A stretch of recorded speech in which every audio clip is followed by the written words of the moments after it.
It's starting to be that time of year again. Is it Christmas? I'm not talking about Christmas. It's too hot to be Christmas, right? It's starting to be that type of year again. Here I am in my mango yard with all my mango trees. I looked at one today. It's a beautiful thing. You know, I've been to several farms. I walk around these trees as I'm talking to you, but I looked around and I've been to several farms. And I remember a couple of months ago, here we are in December. And a couple of months ago, I was at Alex's place and where they have over 300 different varieties of trees. And he had some Edward trees that were in bloom, like serious big time bloom. And I heard a couple of stories on the internet of some trees in bloom. Well, here I am in my little old yard. And in this particular yard, not all the trees are old, or none of them are old. This is a newer property here. But I just happened upon this. Now, Rosy Gold was the one that everyone says likes to bloom first, right? Rosy Gold? Well, not for me.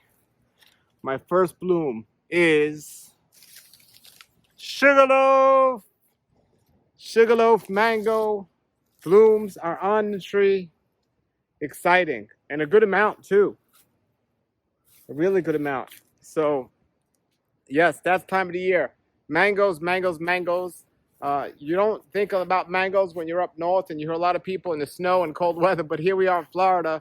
Got to be 85 degrees the other day, but the weather's been relatively nice. It's been actually cool in the morning times, but all my trees are doing great here. My mango trees are doing wonderful. I made a video with Alex a couple of months ago about what size trees are best to buy, and he determined, and you can see the video for that. I'll put the card to that 1 gallon size trees were the best to buy because they get more established in the ground and they grow up more better and in the ground, and they grow up and catch up to if you buy a bigger tree. Well, I have some of these trees. This one was a Giselle that I got from him last year. It was a 1 gallon, and now maybe it's the size of a 3 gallon. It's growing nicely. I also have over there a Carla that's growing. That I got as a 1 gallon, and I got a couple of other ones, but something happened to me here in my mango thing. I'm working on all my other trees, working on my garden, putting my garden in. But this is what I want today's video to be about because, so 2 things. First thing is I had no more room for the trees in this yard. No more room. However, I took out a mango tree and I made some room. I took out actually a banana tree. I took out a banana tree. Let's do that again. Let's do that. However, I took out a banana tree and I made some more rooms. And now I have room for another mango tree. So from that tree to this tree is about 10 feet. And now on this side, it's about 10 feet. But not exactly. 2 things going on here. Number one, this is actually a seedling of a lemon meringue. I just want to see what's going to happen. So I let this one go. And this one here, I moved. This is a Malika. And I moved from my other property. And it worked great. But it's still about 10 feet or so from this spot. So I have a room for a tree here. Now, I'm going to show you one other thing, and then we're going to talk about what today's video is about. So in this old shady spot, I got a 1 gallon tree here. And this is a Kesar. I absolutely fell in love with Kesar. And I bought this from Alex. This is a 1 gallon. It's a very shady spot because he says it takes up a lot of room or needs a lot of room to grow. And I figured this will give it a lot of room one day because it's shadier here, but it will get some sun eventually. So I left it here. It's 1 gallon. It's growing nice. But the problem is right next to it, I put in the ground soursop that I got from Home Depot, and it's grown really nice. I actually put 2 soursops there. I put the soursops before I put the mango in. It's going to have 2 soursops there. But then I was looking for a big open spot for when this Kesar grows, and this was the spot. So I put it right between these, seeing if those soursops are good, if this mango's bad, and or vice versa. I could always move the mango. Soursops will move as well, but there's a chance they won't be good. Anyway, I put that there. Just trying to find as many spots as possible. Well, since that a spot is open over there, what had happened since then was I lost another tree months ago. It's actually only the second tree that I lost. I lost a way back. I lost Florigon, which when you got all these other trees, who cares about Florigon, right? But still a mango tree, and I lost it, so I wasn't happy about that. But I'm not looking to replace that one. But I lost Little Gem, and I really didn't care because I don't really like the taste of Little Gem that much compared to these other amazing trees. However, at the end of last mango season, I was at Alex's farm like a couple of weeks after I didn't care about the Little Gem. I actually moved the Little Gem to this spot, which is close to a tree, and I moved it too many times and it died, but I wasn't too concerned about it until I went to Alex's farm, and all the mangoes were done with except Little Gem. Little Gem was loaded, and I was like, what's going on here? And he said, Little Gem is the best tree. It's disease resistant, it produces great, and it lasts the latest, one of the latest mangoes. So I'm like, I'm not getting another Little Gem. But I didn't have any room, so I didn't think about it. But now I got that spot. See, we're talking about mangoes already. It's right around the corner. So I got that spot now for my Little Gem right here. I'm going to put that in the ground. And even though I'm growing my trees like 10 feet apart, you know, Alex did say eventually in the future I will have to move them because they are going to grow and become problems with each other. Dwarf trees you might get away with, but not bigger trees. And even from his farm, he's took out some trees this last couple of months, and he's selling like in them 25-gallon pots because the space just got too big. So ideally, you know, it might be too big. But on the other hand, he has a commercial farm, so he wants to get as much production as possible. So his trees are going to be a little bit bigger than I'm planning on keeping mine. He said there was some varieties. Let's use Valencia Pride, for example. It just grows so big, and even if you try to keep that small, it's going to hurt the productivity. Now, on the other side of the coin, or the mango, there's a fellow who I interviewed who he doesn't necessarily have like 4 or 5 trees in one hole, but he has them literally like inches apart from each other. And, you know, okay, let's say a foot apart. So he calls it 5 in one hole, but all those trees are flourishing and doing really wonderful. However, I did just see he had to cut one back big time, so I'm doing good. Anyway, regardless, so the 2 things I wanted to discuss today is the bloom, and then I just got back. I am now the proud owner of this. Well, let's do this one. This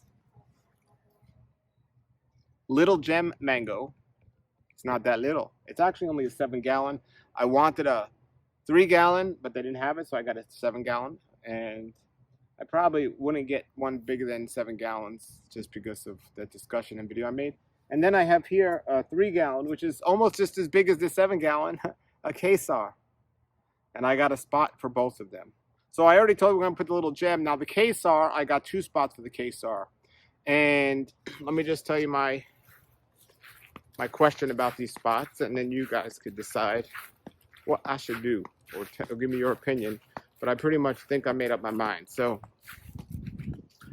one spot I have was right over here because I have this seedless guava that looks like it's not doing too well and it's not going to make it. So this is a really nice spot, and it's a good amount of room for it. However, not too far away, I have some other mangoes. So I don't want to ever have a problem there. So I might leave that spot for a smaller tree. And here's the spot where I think I'm going to keep it. Mangoes, mangoes. Alrighty. Every tree's looking good here in the yard. But this is, now in this yard, I have mostly mangoes, but I have 2 avocados and some white zapotes. Now this is the back, right? So this spot right here, oh yeah, this is a good spot. This spot right here, I had an avocado tree, a Tyler avocado tree. But not too long ago, I put up those fences. And when I was putting up those fences and painting them, I messed up and it fell right on the tree and killed the tree. And I was hoping it would grow back. And then I would have avocado. However, it didn't grow back, and just thinking now this spot would be wonderful for that queso. And I think I'm going to do it right there. So that's a nice spot. And queso could hang out with Angie and they could talk. This would be the closest mango tree is to Angie. And there's more than enough room for the Angie to grow this way and the queso to grow that way. That sounds like a good idea. And I wanted the avocados all in a row, but I kind of got a lot of avocados. And now I'm thinking, when mango season is here, I mean, I love avocados. I made a video about avocados, but when mango season is here, I could eat tons of mangoes and put them in the freezer and so on. Avocados, I do eat pretty much all the time. However, one or two and I'm full. I think I have a lot of avocado trees going all different seasons. So I think those are my two spots. And I'm excited. So I might get them in a couple of days. And rocking here with my garden. Doing a lot of gardening these days. This is over a drain field, so I put them in pots. And I have another area that is in the ground. Just learning. And here's some fig trees growing in pots. Those are looking nice. But everything's growing well here. Everything's growing well. The biggest trees I have here right now would be, I mean, this coconut cream is on a good big size. And I'm starting to question if this is a coconut cream, because every coconut cream I've ever seen was all curved up and everything else. This one's pretty straight. Now, when I got this from Zills. It says OKT on it. OKT. OKT, that's the label. The bucket said coconut cream.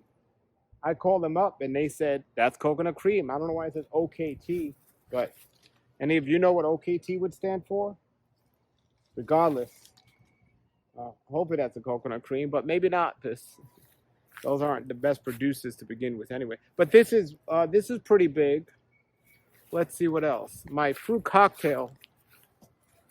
My fruit cocktail is looking nice. My tallest tree would be, wow, this one. This one's taken off. Edward's not doing too bad. And this is just my backyard. I got a bunch in the front, but they're small. All right, this is the winner. Wow. This is the winner. In this yard of all the trees, this one's doing the best. And this is another great example. I bought this one as a, I don't know if I think I got it as a 7-gallon, possibly 15. But this one I know I bought this as a 15. This is a pina colada. It's all right. It's doing all right. But this is it. This is right now the best tree in my yard, or at least the biggest tree in my yard. In this yard over here. And that is a dot. Dot. A dot. A D-O-T. That's the mango for me. All right. So that's all I'm seeing here. Good old Sugarloaf coming on strong with the bloom. That's just a beautiful thing. All right, everybody. Thank you for watching. And